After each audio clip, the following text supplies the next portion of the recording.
Gets nyo? Paghihiwalay ni na Kim at Sian, walang katotohanan.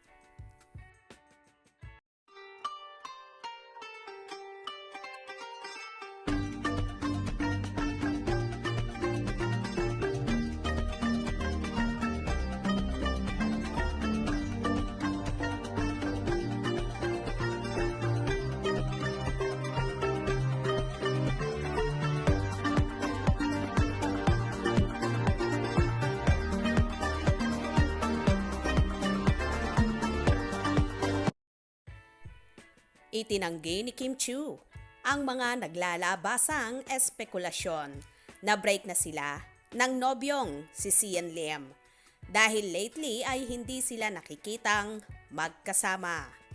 Kayo talaga, baka nalilinlang lang kayo. Natatawang sabi ni Kim sa Thanksgiving press con ng Linlang. Okay naman kami ni Z. Opo, paglilinaw niya. Mapanlinlang ang showbiz. Pero maayos naman, masaya, anya pa. Natanong din namin si Kim tungkol sa naging pagbisita niya kay Kris Aquino sa US at anya ay labi siyang talagang nasiyahan. Sobra po talaga akong nasiyahan. Una, nahiya talaga akong puntahan siya kasi baka nagkekemo siya and then kailangan ng test. Bawal puntahan. Ayokong kulitin siya kasi pag tinext ko talaga siya na pupunta ako, gagawa siya ng paraan.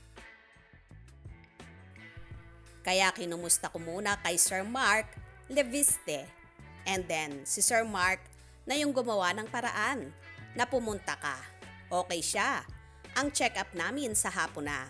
So naging smooth yung pagkikita namin and then may kwarto na ako doon sa bahay nila. Kwento ni Kim. Naiyak siya nang makita niya ang kanyang ate Kris. Hopefully, ay makabalik daw siya next year. Mas okay na raw si Kris ngayon at sana ay magtuloy-tuloy na ito. Anyway, masayang-masaya si Kim sa phenomenal success ng Linlang na napapanood sa Prime Video.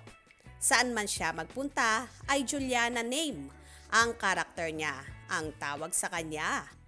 Bagamat napakaraming naiinis sa kanya dahil sa kanyang karakter at talagang binabash siya ng viewers. Ikinatutuwa at ikinakikilig ito ni Kim. Biro niya, ito ang bashers na gusto niya. Well, wala ngang dapat ipangamba at ikatakot ang Kim C supporters dahil matatag at matibay ang pagmamahala nila. Medyo busy lang talaga sila pareho sa work. Kaya hindi mo na sila nakikita. Pero paniguradong nagtatawagan naman sila maya't maya through mobile phone nila.